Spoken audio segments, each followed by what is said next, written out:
साईबाबांचा आशीर्वाद या लहानपणापासून माझ्यावरती होता.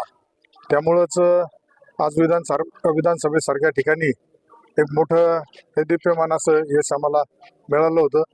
या भागामध्ये हा आमचा तसा संगमनेर शहरात बालेकिल्ला म्हणून ओळखला होतो. या भागामध्ये मोठ्या स्वरूपात असुविधांचा सामना या लोकांना करावा लागला.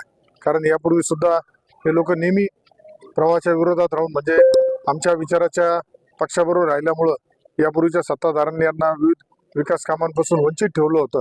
त्यामुळं माझा प्रयत्न राहणार आहे का या भागातील जे जे काही आरक्षण असेल, बाकीच्या काही गोष्टी असेल, रस्ते असेल, ड्रेनेज असेल, ज्या मूलभूत गरजा आहेत त्या सोडवण्यासाठी आमचा प्रयत्न राहणार आहे.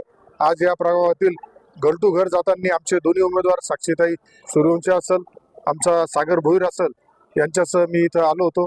आरती सुरू असल्यामुळे साईबाबांचे आशीर्वाद घेण्यासाठी आलो आणि निश्चितच साईबाबांचा कृपा आशीर्वाद आमच्यावरती राहून संगमनेर नगरपालिकेवरती नगराध्यक्ष स्वर्णाताई खताळ सह सागर भोईर असेल, साक्षीताई सूर्यवंशी असेल, हे निश्चित मोठ्या मताधिक्याने संगमनेरच्या विकासासाठी संगमनेरकर निवडून देतील अशी मला खात्री आहे. नाही, आरक्षणाबाबत तर मी प्रामाणिक हेतूने सांगतो. यापूर्वीच्या लोकांनी फक्त वापर केलाय. आरक्षणाचा जो विषय असतो हा जर ठरवलं तर निश्चित 40 वर्ष ज्यांच्याकडे मंत्रिपद होते, आमदारकी होती, तो लोक हा प्रश्न निश्चित सोडू शकत होते. परंतु त्यांना तो सोडवायचा नव्हता. भिजत ठेवून फक्त निवडणुका आल्यानंतर हा विषय चघळण्याचा काही जणांचा प्रयत्न होता. आज राज्याचे लोकप्रिय उपमुख्यमंत्री, शिवसेना पक्षाचे मुख्य नेते आदरणीय एकनाथराव शिंदे साहेब यांच्याकडेच नगर विकास खातं आहे.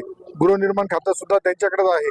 तसेच महाराष्ट्र राज्यामध्ये सरकार महायुतीचं आहे, केंद्रामध्ये एनडीएचं सरकार आहे, संगमनेरमध्ये आमदार शिवसेनेचा महायुती पक्षाचा असल्यामुळं निश्चित या भागातील आरक्षणाचा प्रश्न हा फक्त आणि फक्त जर या भागातील शिवसेना भारतीय जनता पार्टीचे सत्ता नगरपालिकेवर आली तरच ह्या भागातील प्रश्न सुटू शकतो अशी लोकांमध्ये सुद्धा आता चर्चा आहे आणि लोक सुद्धा त्या दृष्टीने आम्हाला प्रतिसाद देत आहे.